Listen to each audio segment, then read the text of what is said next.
Things are going to start happening to me now.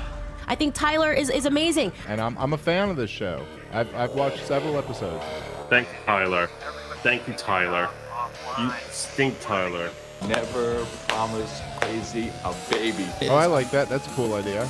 Are either of you homosexuals? I go both ways. What do you think? You mean like flaming or? No, we're not homosexual, but we are willing to learn.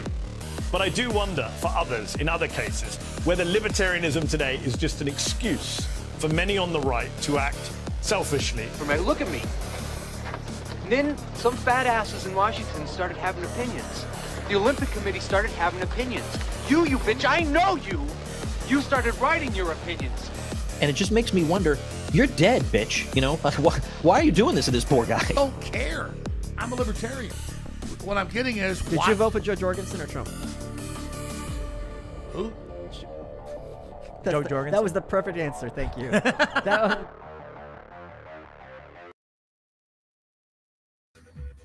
Welcome, everybody, to LPR. This is Tyler Yonke with the great Bob Murphy in the house. Bob's over there going, what am I getting myself into? This intro is unique. It's weird. It's strange. There's some curse words. Bob Murphy, Robert Murphy, Dr. Murphy, what do you ever want to be called? Welcome to the show. Thank you for gracing us with your presence. Thanks for having me. Riveting came to mind in terms of that intro. I liked it. Riveting. Okay. Yeah. You know, you throw Tom Woods in there with a few curse words.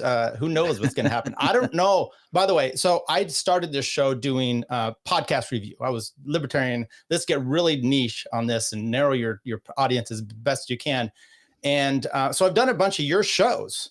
And you probably have no clue that this is happening, that this is a world out there. I've kind of moved on from doing most of that, though. But tell us a little bit first about yourself and your podcast specifically. Okay, sure. So I'm an Austrian economist. Got my PhD at NYU.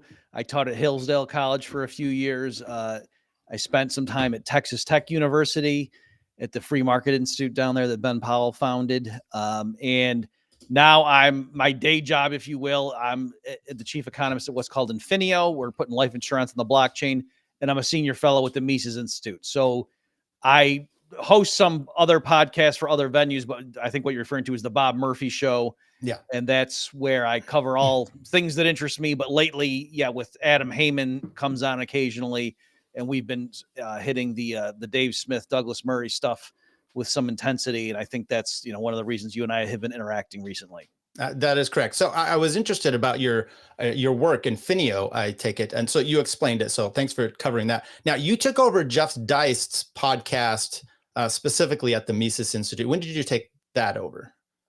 So Jeff Deist, who had been the president of the Mises Institute, had what was called the Human Action podcast that I guess that he launched, they launched while he was there. And then he had me on a few times, and then it turned into, I was like a co-host, I guess you would say. And then after he left, that's when I took that over. So that I was like in April-ish, I think April or May of, I'm getting mixed up, or 2023 or 4. The time is going by so fast. It's been a while at this point, either a year or 2 years. I realize that's a big margin for error, but right. I can't remember. Right. Especially when you're putting out. So how many podcast episodes, different podcasts are you doing, and how many episodes do you think you're doing a week combined? Okay. So I'm the host of 3 separate podcasts. So the Bob Murphy Show, the Human Action one. And then for Infinio, we have what's called the InFi podcast. So it's kind of like a play on words of DeFi. Okay. So I will say though, they are distinct. So to answer your question, I do at least 3 episodes a week. With the Bob Murphy Show, when I try to do 2 a week, but that doesn't always happen. So there's at least 3 and possibly 4 episodes a week that I record. But the different podcasts do have different audiences, and there's different things we cover. So there really are distinct platforms. So I imagine with your Bob Murphy Show, you're more free to just do whatever you like. Take on the Dave Smith stuff, talk about economics, debates that have happened. I imagine that's really where that one goes, wherever you want it to go. Yeah, we're right there. And then also too, I do a lot of theological stuff as well. So clearly, if I'm going to do that stuff, that'll be on the Bob Murphy Show, not on the financial podcasts. So I want to play that. This is your open. Just bear with me. I'm going to play this here because then I have some questions about it, and then we'll get to the heady stuff. But I'm sorry. You're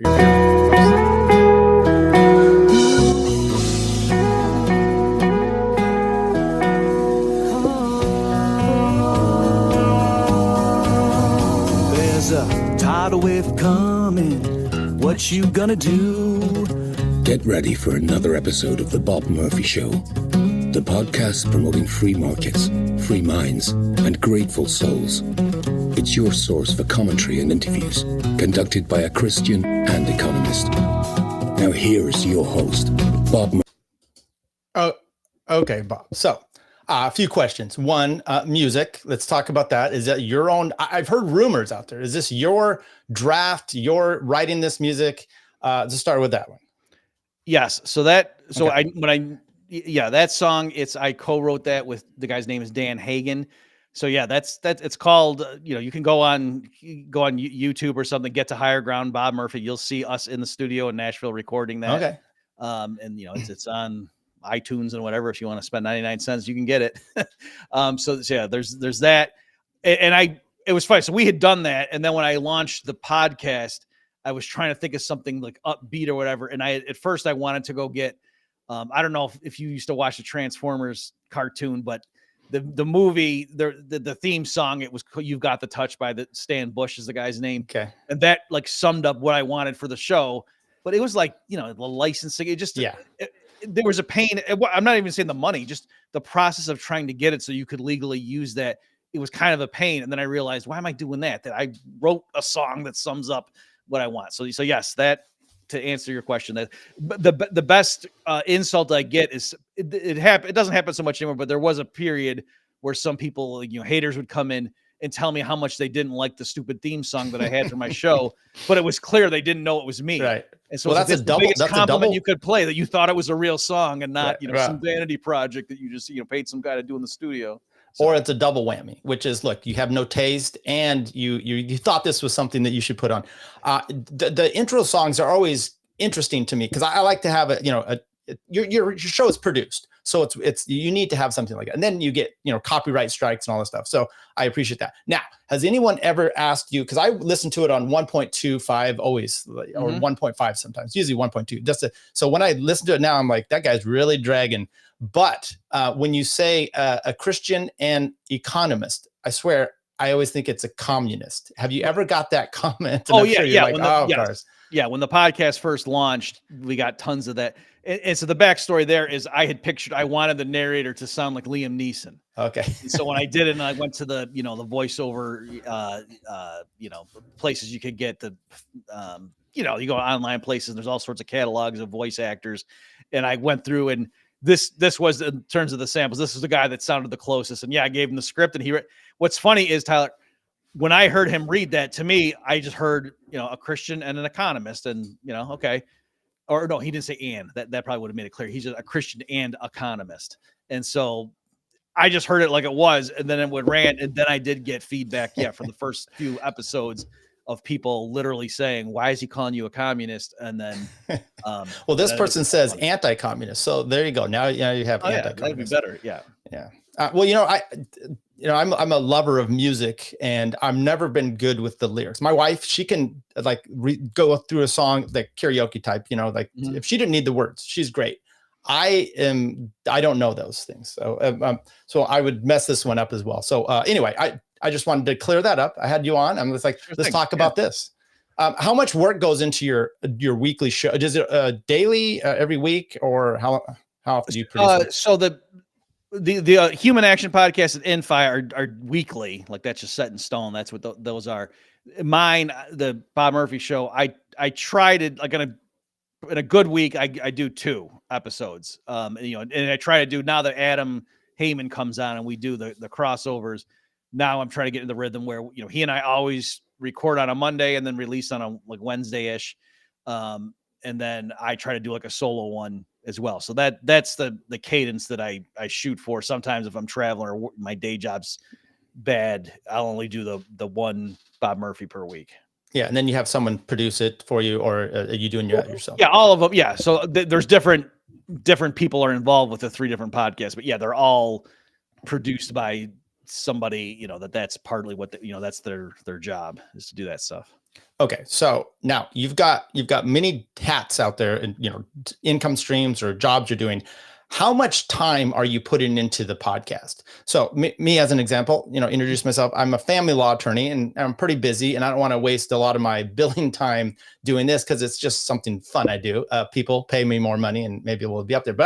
But so therefore, I'm a little pressed on some of my preparation. And when I do take the time to really prep, those shows do go really well. And then there's other ones that I don't. So I'm just curious with you. You seem like a really, type, I don't know what type it is, that's well prepared. So is that how you take every show, or do you ever just come into it just kind of like, this is a topic I really want to talk about, but I haven't done a lot of research? Okay, so good question. It's hard to quantify, also because there's for some of them I have guests, and so that, and I know you obviously you do too. So that, but there's a difference. For example, like the one Adam and I recently did, we were responding to Douglas Murray and Dave Smith on Joe Rogan. The first time, a lot went into there because, I rewatched the whole thing and I took notes, and then I went and looked up things and got timestamps and the clips we went. So something like that. I mean, that one easily took 5 hours in addition to, us recording it. And then somebody else takes several, I don't know how long it takes the other guy hours to produce it. You know what I mean? So there's a lot of man hours that go into that. A different example, like I recently, just for the Bob Murphy show, there was a tweet going around. There's a Robert Heinlein quote that Jeremy Coffin had blasted out that I disagreed with. And then somebody said, hey, that's an interesting take you had. I'd love it if you covered that. So there, I kind of just brainstormed for an hour, jotting down notes of points I wanted to make. I had to go Google some quotes from Mises or whatever. And then I just sat down and recorded that for an hour. And then, so it's like 2-ish hours of my time for that episode. Plus, if you're rolling in the guy that that I pay to splice it all together and to make the finished MP3. Well, I hope you're making decent money out of this to take your time. You have wife and kids. Does your wife ever say enough with the podcast, or is it true? Okay. No, that's never come up. I have had people wonder how much time I spend on Twitter, but no, people have not pushed back on. I have wondered at some point, is there going to be podcast fatigue? But like I said, if it ever got to the point where I was doing the same thing just on each of the shows, I would think about, rolling it back. So to answer your question, I mean, there's donations, and then I do have advertisers. So for the Bob Murphy show, I can't do more than I'm doing right now. Like I couldn't justify that in terms of the opportunity cost of my personal time. Right now it's the right level. But like you say, it's a good, you could call it a loss leader too. That, I mean, it's a labor of love. I like doing it. I don't lose money on it, but it's partly that, that is the place where if there's something I want to say and it wouldn't fit for me to do it in the other ones, and it's not that I want to do a Twitter thread, then, that this is the place to put it. Well, so I think with your career, though, this all ties in, right? Like I try to do shows that are sometimes, the family law space comes up. Maybe there's stuff in the news. I could really work that over. But for the most part, this is me that grew up with talk radio, and I just like to talk about stuff, right? I want my voice out there. Otherwise, I just shut up. So it really, I'm sure you use it as a business write-off and whatnot. If there's a loss or a business, I'm not telling you how to do your job. But I think it all ties into what you're doing, right? It perpetuates the the Bob Murphy myth. So to speak. Right. Oh, absolutely. Yes. And it, I hesitate to use this term because it sounds so snooty, but I guess I'm a public intellectual, if you want to say that. Yeah. And so how else can I do that unless, I get my view out there? And the other thing too, to give you an analogy, for when I was first teaching at the undergrad level, there was no way I would have ever felt comfortable being on CNBC or something, talking about it, because I just knew how limited my training in economics prepared me to talk about the financial sector. There was such a huge chasm. And what finally gave me the courage that now, if I've been on talk radio a lot and things, especially when QE was going on in the Obama years, I was doing all sorts of hits like that and going and giving after dinner talks even to financial groups and things like that. And what got me over that hesitation or concern wasn't that I thought more highly of myself. It's that I saw everybody else who was telling the public nonsense. And I said, okay, well, at least I'm going to give them better information than these other people are. And so likewise, that there is a certain thing, like when I sit down, and I don't know if you ever had this, when I'm getting ready to record something and I almost have a pang of doubt, like, why would anybody care what I have to say? But then I listen to all the others and I'm like, well, these people all have a microphone and they're speaking nonsense. So like, at least I can do this. It's crazy because that's the perfect segue, Bob.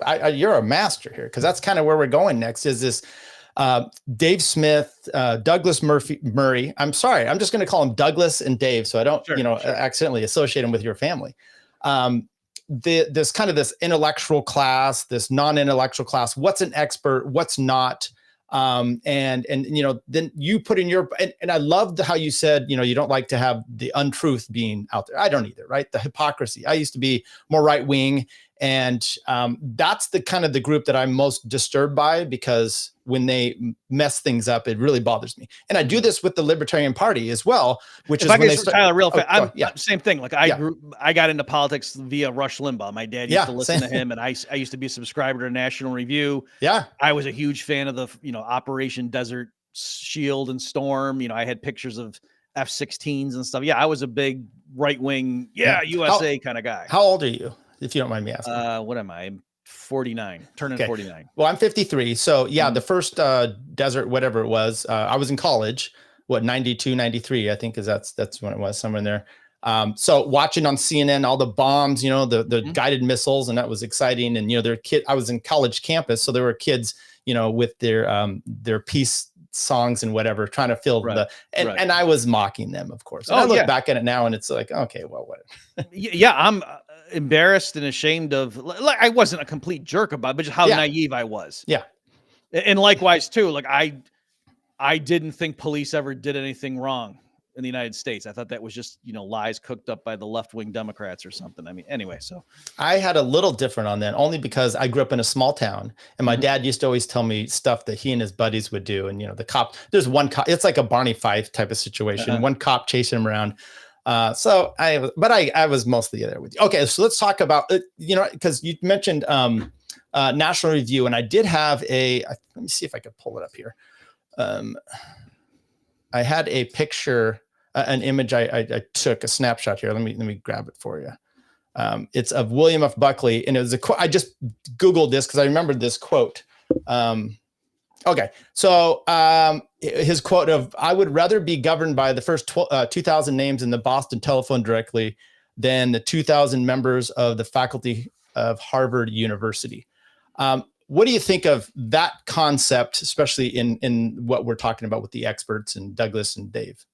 Yeah, I remember, when I was younger, I was a huge fan of William F. Buckley, and when I encountered that quote, I thought it was hilarious. And right, those liberal professors and I still agree with what he said there. I endorse that sentiment, and I suppose the translation to the Douglas Murray thing. And I know we can take this all different ways, but the thing that is bothering me so much about Tyler is Murray's defender, or I'll call him Douglas so we don't get confused. His defenders just keep saying, "No, guys, you have to have experts for things." And Dave Smith, neither him nor anybody else in this debate ever denied that being an expert on something was good, like to know what you're talking about. Nobody ever denied that, right? And so that's what's so maddening about this. And the point was, okay, so if you think that I, Dave Smith, am not an expert, and so I'm spouting off nonsense, give me some examples. And yet they had 3 hours and he didn't say anything that to say, well, you said this or you believe this and that's wrong because of da da da da da. Or I should clarify, be a little bit fair. The few times he did grapple with him, it was ridiculous, like saying, "Oh, and you think Gaza is a concentration camp?" And Dave said, "Well, I think it shares some characteristics." He said, "Well, then how could the population be increasing?" And then, like, at the point that I made with Adam on our show was, okay, well, under this Southern plantation slavery, the slave population increased. In the Japanese internment camps of World War II, the population, there were births, and famously the Israelites under Pharaoh, their population was going so rapidly. That's why he gave the order to kill all the newborn males. And that's why Moses, so this idea that population can't grow if there's an oppressive regime over them, that's just not even a good argument. So anyway, I've strayed a bit from your initial question, but in the matter of expertise, I think the element of truth in what Murray is saying, nobody would dispute. So what was, yeah, and by the way, you've done, several shows on this. So have I. It's crazy. It's like a few weeks out and it's red hot. And then Jordan Peterson decides to come in and said, how about some more fire? And then it just blows up again. But I am very curious about this expert thing, because one, you are, as you said, an intellectual. Now I'm no brainiac, but I have a degree in engineering, so I'm not a dummy. I'm an attorney too, so I have some bona fides there as well. But I never think of myself as an intellectual. But we need, some experts. But is there any part of Dave Smith that you think when you're listening to this conversation? And I'm trying to remember what it was, because at one point Dave is talking about something tangential, and Douglas Murray questions him in a way that I don't think he was actually questioning. I think he was trying to get Dave to not know what he was talking about. And Dave then went to point A, B, C, and D. I'm trying to remember what it was about. And do you think that Dave's not an expert in this field as far as what we have experts as far as the Gaza and Palestinian issue? I mean, I think he could be. What? So I'm not trying to evade your question, but let me just give you a more comprehensive response just to get my thoughts across. So I think there's a lot going on, and I definitely think Dave knows enough about this topic that, given the ubiquity of podcasts and people just speaking to the public on this stuff, Dave is more knowledgeable than 98% of the other people whose opinions I hear on the Middle East on a daily basis. So I'll say that for sure. Mm-hmm. Now, when somebody asks Dave, do you hold yourself out as an expert on this? Out of humility, he says no. And it's the same kind of thing. Like if you asked me, are you an expert on economics? I would say, well, what area do you mean? Like if someone says, oh, Bob, are you an expert on tariffs? I would say no, because I know there are people who specialize in international trade. You know what I mean? Other PhD. Yeah. But whereas in a sense, if I'm going to be on a panel with a bunch of people from the political parties and, various think tanks and whatever, and we're all going to talk about Trump's tariffs, I probably know a lot more than tariffs than everybody else in the panel. So there's a sense in which, well, yeah, in one way I am an expert and I should be weighing in on these conversations. But if somebody said to me, are you an expert on tariffs? I would probably say no, because I know there's, 10 other guys and gals that are more qualified because they've written 16 peer-reviewed articles. So I think that's what's happening when Dave, and what's perverse about it is they accuse Dave of hiding when no, he's being humble and just saying, no, I wouldn't say I'm an expert, but he's there to debate. You know what I mean? So they keep, oh, and then when challenged, he just says, hey, I'm just a comedian. When no, Dave has never said that. He always says, if I'm saying something wrong, tell me what it is. Let's argue about it. So it's this weird bait and switch that they do. So I don't know if I'm answering another analogy I've used is Dave recently, when Trump's tariffs, the day of liberation, where they called it, were announced, Dave did a whole episode of Part of the Problem on tariffs. So he's not an expert in one sense on that stuff, but he's read a bunch, and he went and gave an hour-long exposition on why, trade is specialization in trade's beneficial and blah, blah, blah. And the problem, and he didn't say anything wrong. And it was great. And that was better for his audience, the way Dave said it, than if I had said it. If he had me be a guest on his show and just had me talk for an hour, Dave did a better job connecting with his audience and using metaphors that they would get. So I was glad he did that. So in the same way, if I don't want my tax dollars being used to blow up kids in Gaza, I'm glad Dave's out there doing what he's doing, even though I know Dave knows way more about it than I do. And there's guys like Mearsheimer and Scott Horton who know more about it than Dave does. So. Well, and and so some of this Rogan debate, whatever it was, I think comes down to sometimes how you perceive the person. So, and as an example, I did not, Douglas tried to shame Dave into, for some reason, oh, you're quoting people. Well, what I like about that is Dave's like, I'm not the expert. I'm going to quote a bunch of people. Now you go find those quotes. Maybe you go read those people's comments and get the lowdown. Whereas Douglas is like, I'm the backstop. I've got an English degree and I'm going to tell you the expert opinion. Am I wrong reading it that way? Do you think? I'm not sure. Let me say what I think is, the weird thing that I think, strictly speaking, Murray himself is trying to play this coy game where you're right. He can't come out and say he's the expert in a lot of this stuff. Okay. And notice he never actually said that, right? Because you're right. If somebody called his bluff, they'd say, okay, you have an undergrad degree in English and you've written a bunch of books and taken a lot of positions on things where you've been just systematically wrong for, since 2005. Right. And so it's not clear, why are you qualified to pontificate on anything? And so I think, his actual position is, to steelman it, is he's saying it's not good that Rogan, like you and Tucker Carlson, have somebody like a Daryl Cooper on who says all this crazy stuff that any, competent historian could blow up in 8 minutes, but you won't have those guys on to give the other side. And so now this just goes out there into the ether, and then it kind of confirms the biases of all these neo-Nazis, even if I'm not saying, Joe Rogan, you're a neo-Nazi, and I'm not even saying Tucker Carlson is, but you're feeding these people, right? So that's kind of what he was saying. So strictly speaking, Murray wasn't saying I am an expert myself. And even with the stuff about you've never been there, at least even there, he was more saying, strictly speaking, I at least go to these places before I pontificate. He wasn't saying, and therefore I'm qualified and I'm an expert. So it was this weird game where he also was kind of, was hard to pin down. Like, what are you actually saying? Well, I think it's so continuing on this subject, the legal standard for an expert, if you're going to testify in court, there's a Fry standard, there's a Daubert standard, there's different ones that different states have. And, whether this person's, their practices are commonplace anyway, so you can walk your way through this. But, going back to like the Buckley comment, or even Douglas Murray. Okay, so you have an English degree. That doesn't preclude him from becoming an expert. There's the what was the movie with My Cousin Vinny, right? Where the girl she knows something about this one specific car, and she's an expert. And we can have experts like that. So now you are an expert in your field, but I do defer a lot of times to people that, as an example. So I've gone to law school. I'm an attorney.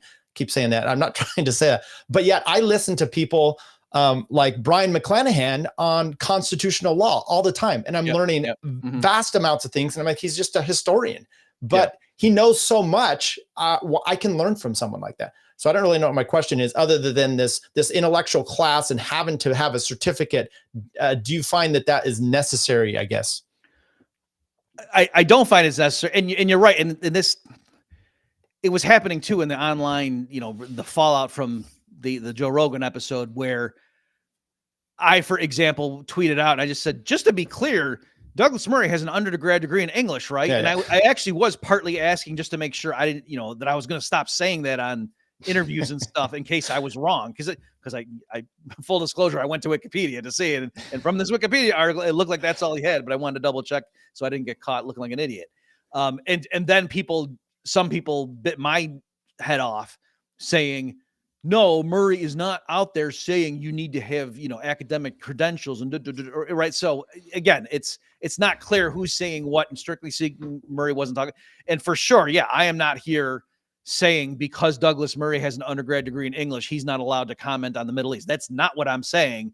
I'm just saying it is ironic that he is the guy lecturing Joe Rogan on your lack of standards when, that's his own background. And clearly Murray feels competent to browbeat Dave about, his misunderstanding of the blockade and what Hitler's views were in the 1930s and the kind of public speeches he gave and stuff like that. So Murray does feel qualified to do that. But I mean, for example, to answer, like Tom Woods does not have a formal degree in economics. And I think he knows I think Tom is a better economist than most PhD economists out there. And like Scott Horton was a cab driver back in the day, right? So, and he knows a heck of a lot of stuff about, foreign policy, particularly in terms of, the U.S.'s role in the Middle East. Yeah. Dave Smith didn't finish college. So, it depends on how much work you want to do put in and what your background is. My dad's just an auto mechanic. And I always say he's a he's a scout for the 49ers. They just don't know it. I mean, that's how much work he's put into being a fan. His whole life. Well, and also too, like, as you go back in time, like I think it's correct to say Adam Smith did not have a degree in economics. Right. So stuff like that. But again, that's a little bit weird, because you can say, well, the field didn't really exist, but you know what I'm saying? So anyway, well, I mean, now you're getting into what's getting kind of silly. Yeah, now we're getting into your privatization of everything, which is just because the government has stamped its approval on it, does that mean you're an expert? You get a law degree. Abraham Lincoln, I don't know if he went to law school. A lot of people didn't go to that normal route. Used to be. So you don't always have to have that little stamp of approval. Now I say this: my son went to he's a nurse. And it's hard to just learn nursing. You can't just give catheters at a truck stop. You got to go somewhere to do some practice that's original. So I do think there's a class of maybe your STEM things that you need some expertise on and some training. But anyway, I don't know why I keep going off about that. Any other comments about why Bob? And just on this topic, that's why I've said this before, but I was very disappointed when I heard that Dave was going to be on Joe Rogan's show against Douglas Murray. I was excited because I had seen Dave debate several people up to that point. I watch his show a lot, and I knew what his talking points were. But in case he really was just missing something, and I wouldn't have thought it was out of dishonesty on his part, but yeah, because he's an autodidact or whatever term you want to use, it's possible that Dave was just missing some huge chunk because he was only, relying on sources that he already agreed with. I could see that happening. And so I thought this is going to be it. That Douglas Murray is clearly well-versed on the other side and, is extremely well-read and blah, blah, blah. And so I thought, okay, if Dave has some glaring holes in his, chinks in his armor, it's going to come out in 3 hours of him sitting across the table. And that's why when, right out of the gate, Murray just started attacking Rogan and wasn't even looking at I was so disappointed at the missed opportunity. So, people can choose whether to believe that or not, but it really was not that I was rooting for Dave to go in and crush Murray. I wanted to see a good match and to have the views clash. Because I get there are some issues like, well, what's Israel supposed to do? Just sit there and get hit by terror? I get that. And that there was a tiny fraction of that came out, but mostly it was a bunch of silly stuff. Absolutely right. So two things on that. It reminded me of a debate I saw. Well, it was only about 15 minutes. It was, and I'm going to say these two names. I don't know if you know them or care. One is this misfit patriot guy. I don't know if you've seen him on Twitter saying, kill all the babies. He's a strange one. But he was going to go debate Jay Dyer on whether Christians should be, full force supporting Zionism. So I'm like, I don't know enough about this. Okay. I want to hear Jay pushed and him give me now this guy was so bad that Jay just cut the debate off and stopped it and then talked about something else. And I was like, I was here to actually learn something and it didn't go the way. So I don't know if that's similar to what you're saying, but that's how I felt about it. It was a little odd. Okay. Why don't we play? I want to play just a few videos here. I'm going to play this one of Douglas on, let's see here. This is on with Bill Maher. I don't know if you watched any of his I didn't see this. Not this one. I heard people talk about it, but I actually didn't watch any of these clips yet. Okay. Oops. Let's see. So this is where I get into trouble. Okay. Let me try it right here. Just hang with me, Bob. I'm still learning this restream here. And it's not showing. Let's see here. Can you hear this? Did you hear that at all? No, I didn't hear anything. Okay. Let me see if I can add a new one here. You can just do your impression and just talk like Murray and say what he said. Hang on. This is really frustrating. Okay. Well, I'll maybe we'll talk about something and I'll get back to it at some point. Let's remove this. This happened to me the other night. It's very frustrating trying to add video, which I normally do. And then it just share screen. That's what I'm doing over here. And it's not doing it. So, okay. Well, anyway, it was going to be, and so I can't even play this stuff where I wanted here. His commentary specifically about Daryl Cooper. And I think there's so much, it's untruthful comments about some of the stuff he says. Do you remember some of the comments he made about Daryl Cooper? And have you watched the Fear and Loathing? I'm sure you've checked that out. Yeah, so I've checked out Fear and Loathing, and I've certainly saw Cooper on both Tucker Carlson and Rogan, and I've heard, I didn't see the actual Bill Maher one, but I have seen Murray talking about it, live. And then also he wrote a thing for the New York Post, Murray did, where he conflated Ian Carroll and Daryl Cooper. Like, I'm 99% sure he meant Daryl Cooper, but he wrote it as Ian Carroll said, again, in a piece calling for the new media to have journalistic standards. He's getting people mixed up and saying, anyway, it was crazy. But yeah, so one thing that happened is he says, this guy Daryl Cooper is holding himself out as an expert, and he was saying that Hitler was downplaying anti-Semitism in the 30s, when no, clearly, I mean, you could go back to Mein Kampf. I mean, the idea that Hitler wasn't an anti-Semite in the 1930s is insane. And that's not at all what Cooper's position was, right? So he said this on, I think it was on his Joe Rogan appearance.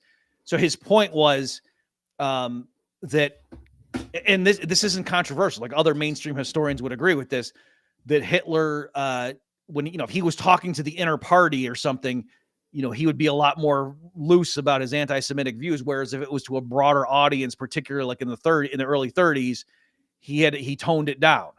And the point of that was not to say, so if you think about it, Adolf Hitler really wasn't that bad of a guy. No, the point was Hitler was cagey, and also the German people. It's not like, they were normal law-abiding people that produced Immanuel Kant and everything. And then all of a sudden in 1931, they just turned into raving lunatic monsters. But then by 1947, they were back to normal people again. That's why we get along with the Germans now. Like, no, that's just the goofy story, right? And so just as an historian to understand how did this happen, that's a more nuanced view. And that would make sense that, yes, Hitler knew I got to gauge the crowd and whatever. So that was the point. It was not at all to diminish the thing. And another element is, and here it's Cooper's own fault in a sense, because when he was on Tucker Carlson and he did the provocative thing about, Hitler, I say Churchill is the chief villain. And then he said a quick thing about Cooper was holding Hitler responsible for all the deaths that his invasion of Russia led to. And he was then saying rhetorically, now I know someone might say, well, there was POWs and they didn't have adequate food and but still that's on you. If you're going to invade and you don't have provisions and plans in place for the POWs, that's your fault. Those people die. So people heard that and thought what he was saying is the Holocaust was just a big accident of poor planning. And that's not what he was saying, right? Yeah. But I get how, especially if you've been primed to say, a Nazi apologist was just on Tucker's show, listen to this, and you saw like a 2-minute clip, you would think that's what he was saying. But that wasn't but again, you're talking about they're wrong for misrepresenting him doing that, but I think Cooper, you're talking about such hot buttons things, you should probably bend over backwards to not say something that could be taken out of context. So yeah, I get that, how that's on here, but I wish I could play this. However, I'm remembering some of it, which he and Constantine and multiple other people are doing this as well. They're saying he is a revisionist for history, and that he's lying specifically about Churchill. And then they say what his opinion is, which is that Churchill was one of the key villains. Right. So it's interesting how they go, that's an opinion, which it is, but then they say he's lying about it. But I'm like, you can read those documents. You can read the historical context of this, and you could come up with an argument that's not a lie with all the same facts and say, when you think about it, and we end up having, the Cold War for, 80 years and all the millions of people that died and from Stalin, maybe Mao and everything else involved there, maybe he is the worst villain, right? Maybe, but with those facts, what do you think about when they try to twist that part too? Yeah, I think you're exactly right. And, let me exaggerate just to show what I mean, because I'm going along with what you're saying, that to say, he said Churchill was a chief villain, and so he's lying, meaning Cooper, that doesn't even make sense, right? That I could say Churchill's the chief villain, and you say, why? And I say, do you see the way he chomps that cigar? What kind of a monster would do that? I mean, that was a well-crafted cigar. You got to be respectful. So that would be ludicrous. But am I technically lying? You could just say, no, you just have horrible value system. Or you get what I mean? That whereas if he says, Churchill was the president of the United States in 1944, and that's why he's responsible for all the like, you could say, no, you don't know what you're talking about. No, what are you talking about? That he wasn't the president of the U.S. So I'm saying they accuse him and use language as if he's made a demonstrable historical error in terms of what we all know are the facts, when clearly they're disagreeing strongly with his interpretation. And so you can call that what you will, but it's not a lie. And it just muddying the waters. And another move too that they keep making is they say, this is just recycled David Irving talking points, when No, it's also recycled Pat Buchanan talking points, but they don't call it Pat Buchanan talking points because that wouldn't be nearly as inflammatory as saying, oh, he's a Holocaust denier. And not even that David Irving is per se a Holocaust denier. So this is why I think language matters. Now, I'm known for not always being the most precise speaker, but I think I'm thinking the right way, right? I'm just not maybe I need to be a better orator. But when you are making comments and you lie, like I think they are outright making lies about this. And then I saw Michael Shermer do a breakdown because when this whole thing first came about with Tucker, I had been fresh off of 2 or 3 times through Fear and Loathing. Okay, so I understood the context. And then I did a breakdown and a bunch of quotes with Daryl, from the actual show, talking about the horrid, the deaths of the Jews in Eastern Europe and in Europe. And Michael Shermer goes on there and just basically like says he doesn't know, he never talked about that, just outright lying about this. So when people do those kind of lies, what I think they are, or they're really negligent, if it was defamation, it might be malice here. And they really do this in a way, at some point you start to wonder, what can I believe about them for everything? Now, you don't have to comment about this person, but there was a certain guy, Phil Magnus. He did a whole thing with Reason Magazine with Gillespie and talking about Murray Rothbard and basically that he's a KKK. I mean, it was outrageous. And so my comment was, when you make comments like that, maybe some of the other things, it starts to make me wonder, and it degrades like your 1619 project work, which you had been doing great on. So what do you think about that with the Murray, and do you try to make sure that you're never caught in those mistakes as well? Okay, yeah. So a lot there. Incidentally, sorry, I want to sorry. look up. I wasn't aware of Magnus denigrating Rothbard. You can maybe when we're done with this, you can send me the link to that because I want to look at that. So he blocked me after that, which rightly so. That's fine. Okay, so right, yeah. I don't know whether all these people are consciously lying or if they're just being incredibly sloppy.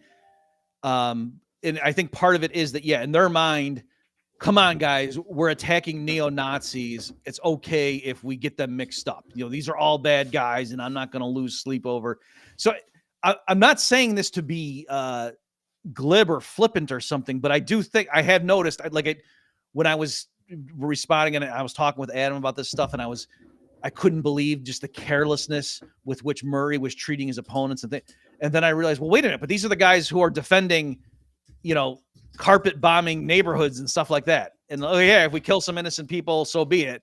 And so I was like, so actually it's not so shocking that they're not taking precise care to make sure that their own smart weapons don't accidentally hit somebody who didn't deserve it. You get what I'm saying? So anyway, that's kind of where, again, they could push it and they might even use the collateral damage things. Oh, they weren't intentionally misnaming someone and saying he was a Holocaust denier. But these guys saying openly, Rogan has on Holocaust deniers on his show, and you push them, you say, who?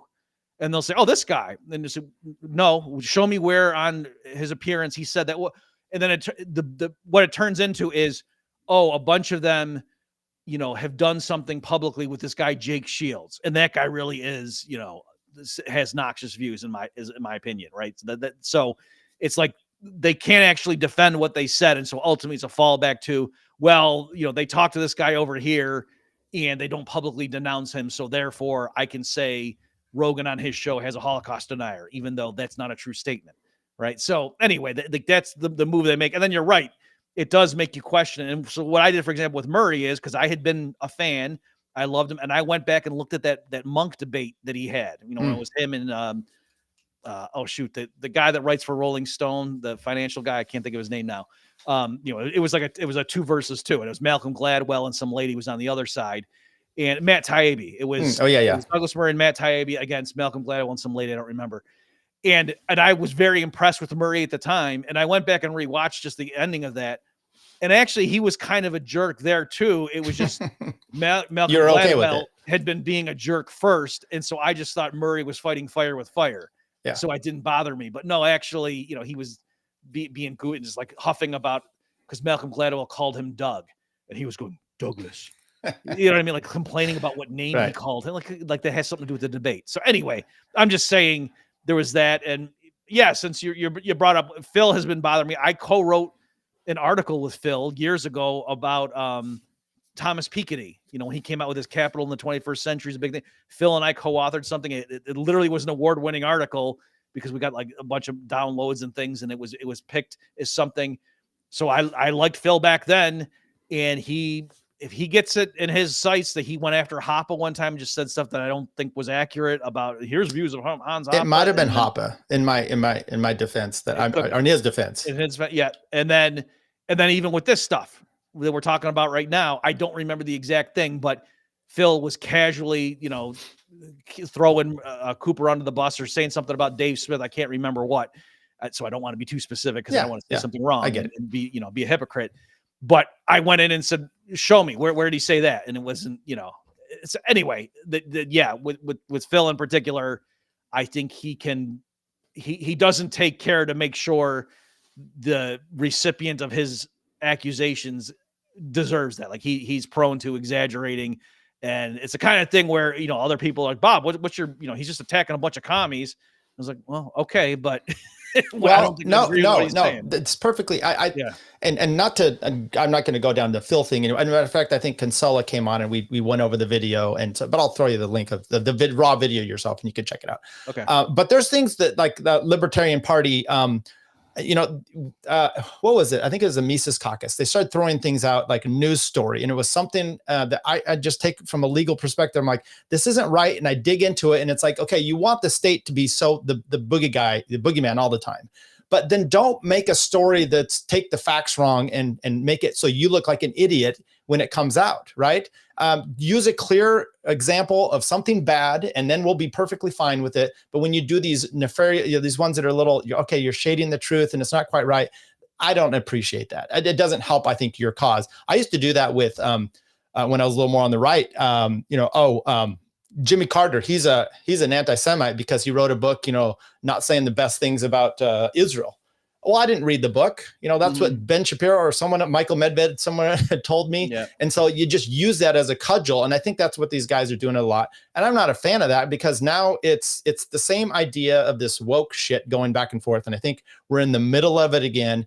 And if you're trying to cause people not to speak and you're using names against them, hey, they're Hitler. Now I don't have to take their point of view, or they're KKK. I don't have to listen to them, blah, blah, blah, Yeah, exactly right. And I had a similar awakening too. Tyler, again, you said you're a few years older than me, so mine was probably a few years behind. Yeah, growing up, I just took as gospel all the stuff that Mona Charen and Cal Thomas and William Safire and all Bill and Michael Medved and all these guys. And, there's all great stuff. They're in the Conservative Chronicle. Rush Limbaugh loves these guys. These are all great.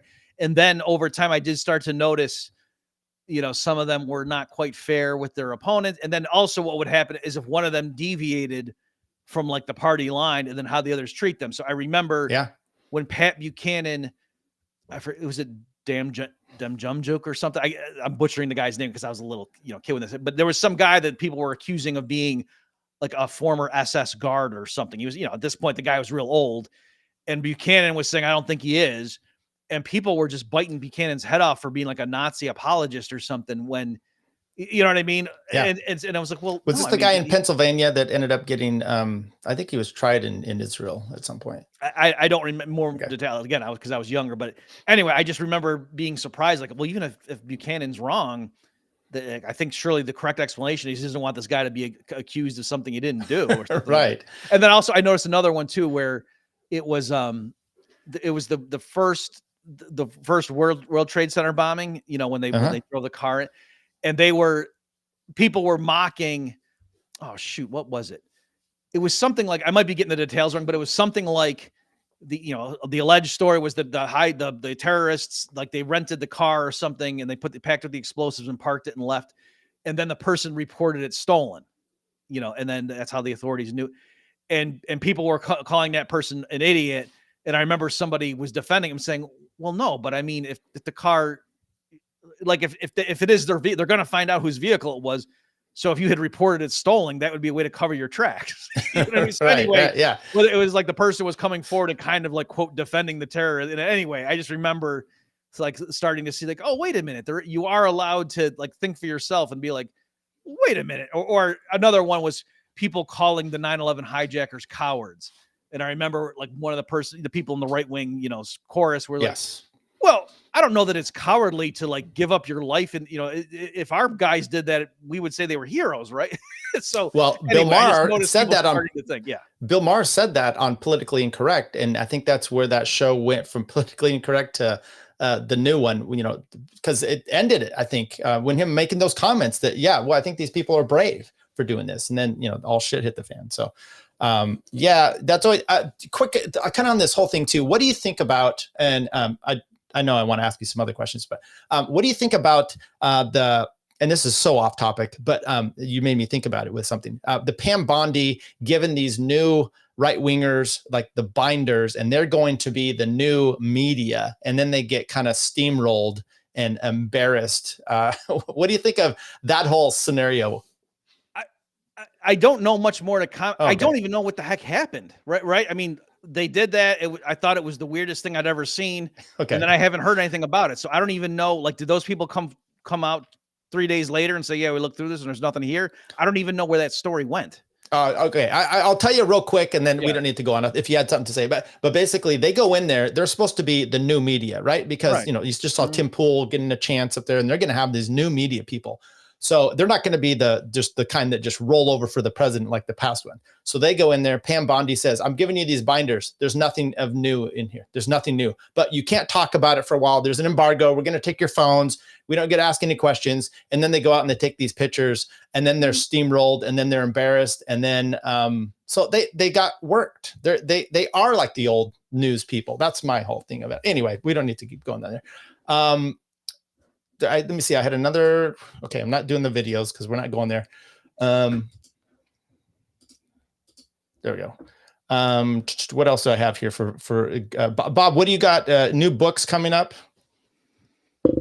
No new books. So the most recent one is the Understanding Money Mechanics that came out of the Mises Institute. So I would still push people to that. That's the latest one that I've had. So no, that's the latest as far as books. I had someone come into my DMs and they wanted to ask me this question. I do. Let me just tell. I do have a chapter. So the thing I just completed, and we're now just revising it, is Jonathan Newman of the Mises Institute. An associate fellow there. He's editing a collection of anti-MMT essays, and so I have a chapter in there addressing the MMT argument about, the government's debt is a private sector asset, and so therefore their red ink is our black ink. And I think I give the definitive takedown of that, so I'm pretty happy about that. So when that comes out, I think by the summer, if that should be available, I'll be pushing that. You just on one of your last shows, you talked about a debate over MMT with someone, and I'm not interested. Well, I am interested in the debate, but you were talking about the specifics where this guy was not an expert of some sort, and how you treated that. Do you remember that? Can you relay that? Because I thought that was interesting. Yeah. So it ties it, and that's why. So it came up. So Adam Heyman, and I had him on the Bob Murphy show, and like we do crossover episodes where I'm on his show and we release it jointly, talking about the Douglas Murray fallout and all that stuff, and the Konstantin Kissin's attempts to, keep that flame alive. And so I made the analogy, and I said, look, I was recently on a zero hedge debate where I was the Austrian economist, and we had someone from the MMT camp. And, I was working with the organizers beforehand to try to get somebody to be the MMT side. And, there's top level names like Stephanie Kelton or Warren Moser, people like that. And they either didn't respond or said, no, I don't want to do it. And so we ended up with this guy, Nathan Tankis, who's younger, but he has a newsletter that has paying subscribers. He's co-written a lot of things with clear household MMT names in that community. And I also checked with some MMT people that I knew behind the scenes and just said, hey, can you throw out some names of people we could get? And he was listed, among several of the people, right? So it's not that I picked him. Like they said, yeah, if you got this guy, he would adequately represent it. So my point was, when the debate happened on Zero Hedge, there were people in the comments saying to the moderator or to the organizers, come on, you guys kind of loaded the deck here. You got this PhD Austrian guy against some kid that I don't even know who this guy is. This is ridiculous. You're just trying to sell gold. And so my point to Adam was, say what you will about that, but I did not during the debate just say, I mean, you don't even have a degree. Who are you? These issues have long been settled. No, what I did is I carefully jotted down notes listening to his opening remarks, and I rebutted them point by point, and I did my utmost to try to convince the audience, here's what he said, this is why he's wrong. I didn't once, talk about his credentials, because the whole point was I was trying to convince the public and I didn't want to be a jerk. So that's, if I were Douglas Murray and was really concerned about the rise in anti-Semitism, that's what I would have done with Dave Smith, is say, explain your points. Well, no, see, but don't you understand? What more could Israel do? Because they let the food in, they did this, and they blah, blah, blah, blah. What are you talking about? I wouldn't sit there and, browbeat Joe Rogan in front of his crowd. Like, what more could Murray have done than to convince Joe Rogan's episode that he was a jerk, than to criticize their host 2 minutes into the debate? Like, it just made no sense. No. By the way, when you're talking, especially MMT or a lot of these things, right? There's politicians or people that are really good at public speaking that could convince the throngs, right? And then the expert like yourself behind the scenes is like, whoa, listen. So this is probably, and if you don't take him seriously, it's going to happen something, not necessarily you, but it could, like the Douglas Murray and Dave Smith, where he gets trounced. And you're like, well, that's your expert on this topic. You keep mocking Dave, but he's wiping the floor with you. So I think it's important when you go in there like that, because this is just the way of the world. If some guy that's not an expert is going to go in there and you can't handle him, that's going to say something maybe about your position, right? Or that you're not able to, get your point across to the masses. And maybe this guy does. So, good for you on that. Yeah, and thank you. And another example of that was, people have been debating Trump's tariffs, and there was it his? I don't want to get mixed up. Yeah, it was a different Zero Hedge debate, and so it was George Gammon was the moderator, and Peter Schiff was the anti-tariff guy, and there was some guy. Oh shoot, Spencer something. I'm blanking on his phone. I don't remember Spencer's first or his last name. Sorry, Spencer. But he was like a historian, right? And Spencer's watching this show. Yeah, a very like America first kind of right wing kind of guy. Big fan of the founding fathers. That sort of guy. So he's not a trained economist. And the stuff he was saying, he was like quoting Abraham Lincoln on the virtues of protective tariff stuff. So what he was saying, I thought, in particular, he quoted Lincoln saying something like, all I can say is this, that when we buy goods from abroad, we get the goods and they get the money. When we buy goods from, domestically, we get the goods and we keep the money. And so in his mind, there you go. Importing is stupid. And so I thought, that's a clever little like that. Yeah. It's glib. And so I played with it for over the weekend. I did a podcast episode responding to that, because I thought, as a trained economist, talking to other trained economists, we would know that's not right. But in terms of I thought, how can I explain that credibly and convincingly to the lay audience as to, even though that superficially that sounds like common sense, actually it's not right. And so that's what I did. Partly as an exercise, I should be able to explain that in terms the layman can understand. And if I can't, then I'm actually not that, conversant with economics. So again, with all this stuff, if the world is as Douglas Murray thinks, then you just have 3 hours on the world's biggest podcast. Go ahead and tell all these people who are flirting with being seduced by the neo-Nazis or whatever and their lies, set them straight. Don't just tell them, oh, don't you know that all the smart people and respectable people know you're wrong? If you're the kind of person that's being pulled in that direction, that's just going to reinforce their view, right? It's crazy. Right. And this is why I think the more, conversations, the better, because you get a chance to, one, it's healthy for, I think this is more on the right than maybe the left, of interacting with, people with all points of view, and you start to, in your head, go back and forth. Let me do some questions here. Oh, this person says, this is Lincoln. He says, to be fair, I wouldn't want to debate Bob on the side of MMT either. Okay, that's fair. Andy says, for Bob, is Bitcoin money or speculative asset? If it's money, is it digital property? So he's asking a Kinsella question. Okay, so I think... So for me, money is a commonly accepted medium of exchange. I think Bitcoin's definitely qualifies as a medium of exchange for certain people, meaning you take it, think not because you're going to eat it or use it in production, because you're going to trade away in the future. So I think, that definitely qualifies, but I wouldn't say it's commonly accepted. And so for me right now, I don't think Bitcoin qualifies as money per se, but it could down the road, right? For me, it's just an empirical question. So that's the way I would handle it. And right now, yes, I think a lot of people who hold Bitcoin right now, it is for speculative purposes. They're holding it because they think its purchasing power, its market value will increase over time. And so presumably what will happen is if more and more people start holding Bitcoin out of speculative reasons, once a lot of people own it, then, that it tapers off, and then people can start using it as a medium of exchange, right? So that's all consistent. Like if Bitcoin were destined to be the world of, or the money of planet Earth in the year 2050, it would look like this right now, where the early adopters know that's coming, so they hoard it, and you would be silly to spend it now because you're going to wait for the increase. But then once more and more people realize the truth, assuming that is the truth, then, its price hikes would taper off, and then you could go ahead and start unloading some of your balances, because it's not that, you're missing out on 80% year over year gains anymore. Okay, I got another one, and I wish I would have put it up here, but because it's a little bit, maybe I was hoping you could explain the question to me. Okay. This person says, this is a Mark Vestibule is his name. I don't think that's his real name.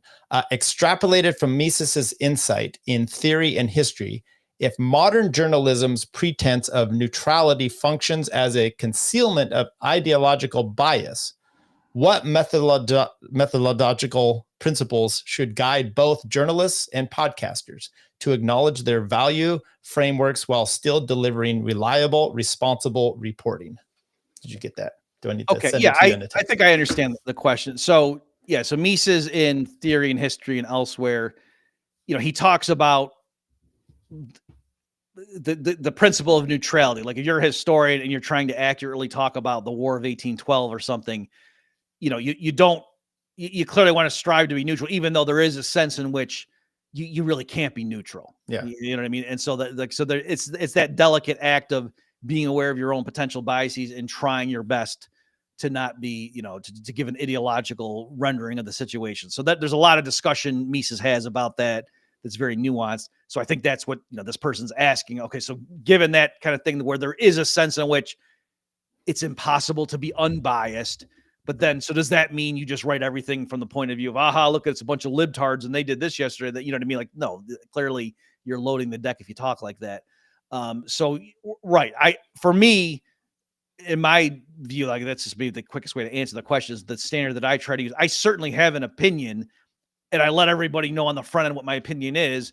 Also, if like I just did an episode where the reason I chose that topic was because somebody donated to the show and said, hey, I saw you arguing with Jeremy Kauffman on this. I'd love to see an episode. And I thought, okay. And because that guy sent me a donation, that tipped me to pick that. So I disclosed that to the audience, right? Mm-hmm. So certainly I wouldn't get paid by somebody and say something I thought was false. But even just me talking about that episode, I felt a little funny if I didn't let the audience know. That's why. So that's one element in terms of disclosure, at least how I roll. But also, for sure, I try to not not misrepresent what my opponent's view is. So yeah, clearly, like with Douglas Murray here, don't like what he's been saying or whatever, but I try to be fair and say, now technically he's not, calling for the government to ban Daryl Cooper from being on show. So he's not restricting his free speech legally. What he's saying is right. So stuff like that, where I try to at least be fair with them, or like how Tom Woods and I, when we had Contra Krugman, I would say, now this is what Krugman means. Here's why he's saying, now here's why he's wrong. You know what I mean? As opposed to, I'll give you one quick example, Tyler, just so you know what I mean. You may remember Krugman at one point said a thing about if aliens were to invade and then the governments would engage in deficit spending because, to build military equipment, and that would get us out of the global financial crisis and recession. And then if it turned out the aliens weren't actually real, still we would have solved it. So a lot of people said, Krugman wishes aliens would invade. And so I would clarify and say, no, technically Krugman says he wishes people would erroneously believe there was an invasion coming that actually wasn't real, right? So a minor little distinction, but to be fair, I would do stuff like that just to try to say, no, let's be crystal clear about what his argument is. Do you miss that show? Yeah, so it was fun doing it, and I know people loved it, and they were sad when it ended. But there's a sense in which it had to end, right? It's not that Tom and I merely walked away when the crowd wanted more, which is true. But Krugman's columns, like he just got repetitive. You know what I mean? It got to the point where we were scouring we were looking all over the place because he was phoning it in, and he just kept saying the same 5 talking points. So it kind of had to end because Krugman was no longer giving us what we needed. Can you give a quick reason as to why he was so heralded I mean, I guess he did win some award or something. Nobel Prize in Economics. Yeah, I mean, okay. Not too shabby. But was it warranted? I mean, come on. Winning an award, I don't know. How was that in economics? Is it like, Obama got a peace prize. Right. So, okay. So good question. So it's interesting. So he got it, we're talking about credentialism and stuff. And this kind of goes back to what I was saying earlier about if you asked me, am I an expert on tariffs? And I would say, well, no, not compared, like, for example, not compared to Paul Krugman, because he won it's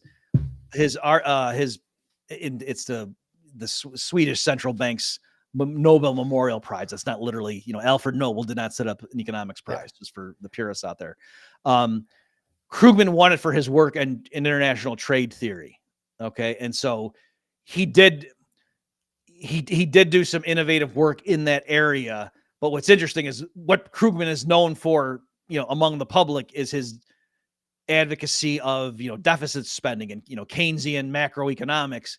That's actually not what he won the Nobel for. Gotcha. You know what I mean? So again, it goes to, Krugman. It's like Dave Smith talking about Palestine. He's really a comedian, right? He's straight off the reservation. Yeah. So again, with Krugman knows those models and whatever, and he can sit there and give the thing. But yes, it elevates, and people have said this too, the lamenting that when you win the Nobel Prize in economics, all of a sudden the press quote, seeks your comment on anything economic, even if that has nothing to do with the narrow area that you won the prize for. So that is true for, if you say, did he deserve it for the thing on international trade?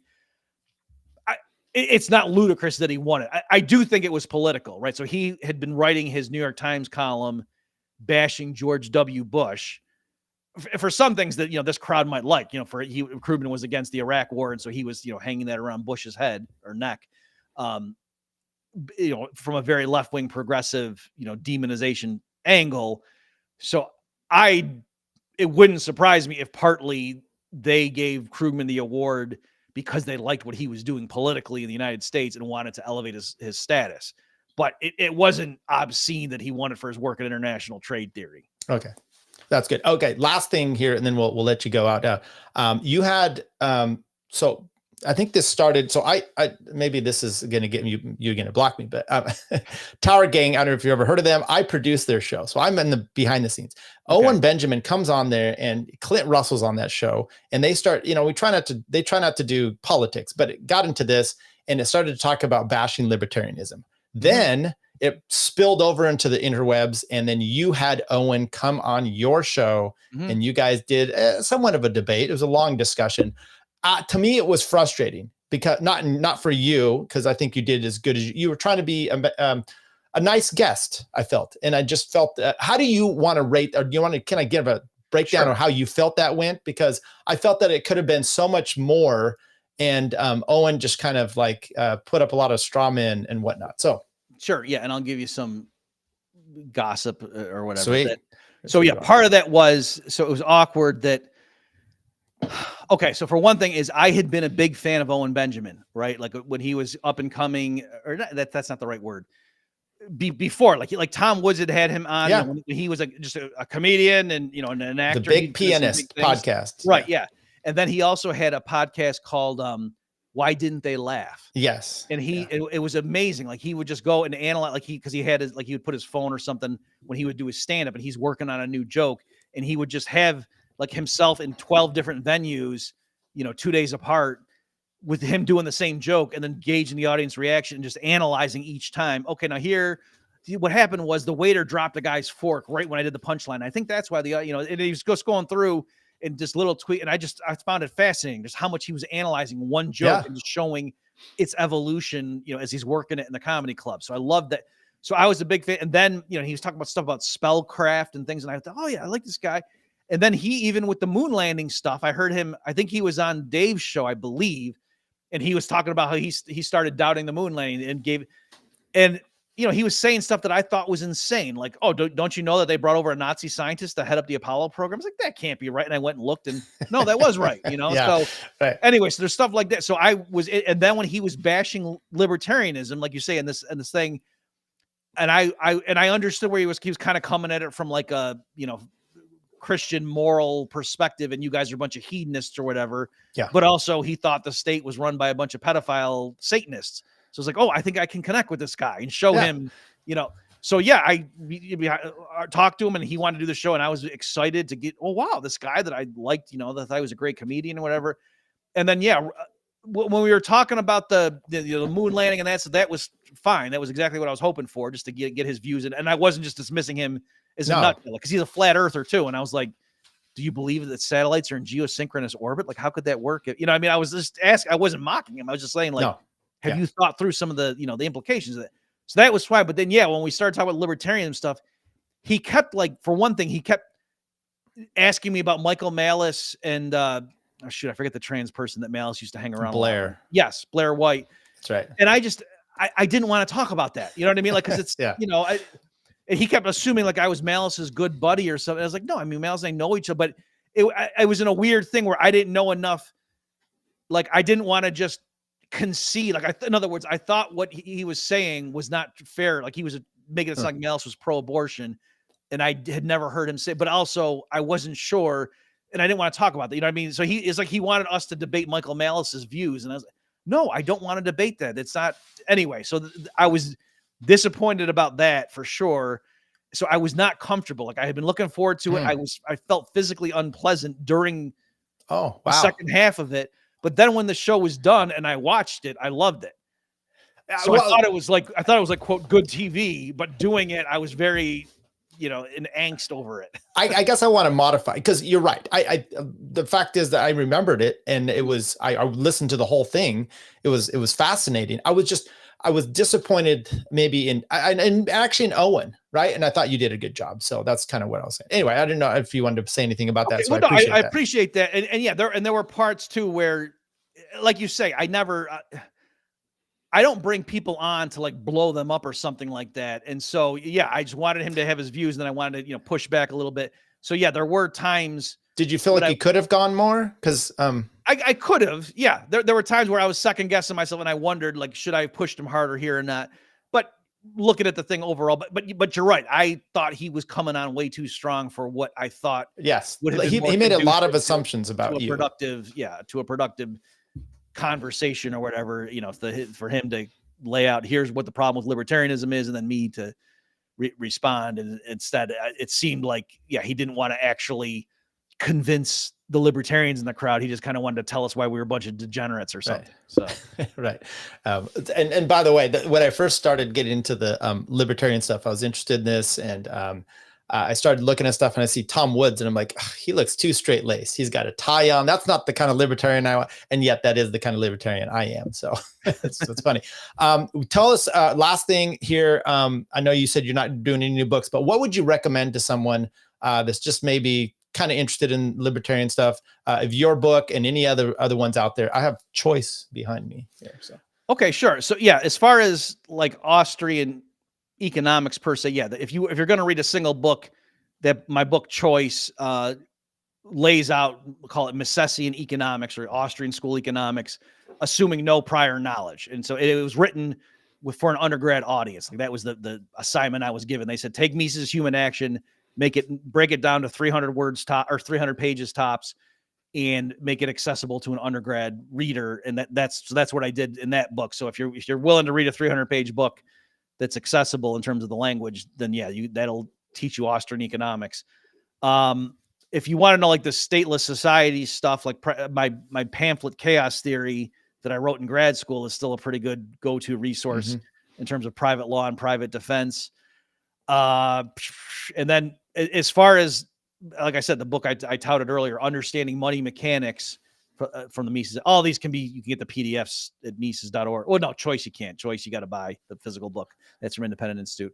But Understanding Money Mechanics, I learned a bunch doing that, like in terms of the early monetary history of the United States, like how people might vaguely remember like the dollar was gold and silver and things like that, and then there's the crime of 73, and there's all this sort of stuff, and William Jennings Bryan, all that stuff is in there, I think, in a pretty compact way to just, so you understand the relevance. And then you get like, oh, what, we had gold under Bretton Woods, but was that the same as the pre-World War I classical gold standard?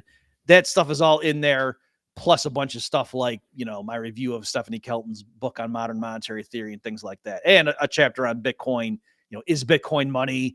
What about Mises regression theorem? So all that kind of stuff is in understanding money mechanics. Well, thank you. Where can people find you? And by the way, people go out there. Evidently, you can pay for Bob's show, and he'll answer some specific questions. Do a whole show if you pay enough for it. But where can they find all your stuff? Sure. So yeah, so my podcast is a good place to send people at bobmurphyshow.com.